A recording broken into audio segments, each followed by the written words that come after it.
Good afternoon. Today we are going to see the frequency response of an CE amplifier.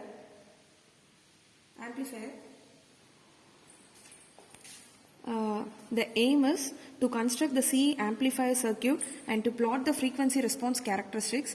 We can able to construct the CE amplifier circuit by modifying the fixed bias circuit by adding an external resistor to the emitter. Here the circuit is given.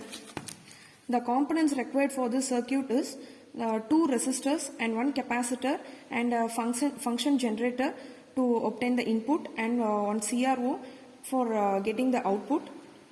By giving the connection in the breadboard, we can able to obtain the corresponding output for this CE amplifier. Here the frequency response model graph is given. This is a model graph for frequency response. Here we have totally 3 regions are available in this frequency response. This region is known as low region, and this is a mid region, and this is high region, high frequency region. Using this model graph, we are going to obtain the readings, and we are going to calculate frequency response for this using a semi-log graph. This is the output we have obtained by giving the connections. This is a transistor and capacitor, and have given the connection properly, and by varying the frequency, then we can able to obtain the corresponding output in the CRO. After varying the frequency, we will get the value readings like this, and using the reading, we have to plot the graph in the semi-log.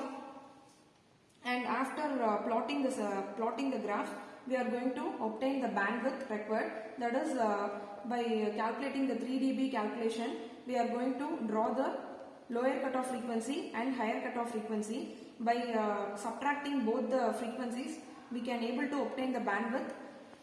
After calculating the bandwidth, the corresponding output is plotted. Then the CE amplifier circuit is completed using this circuit.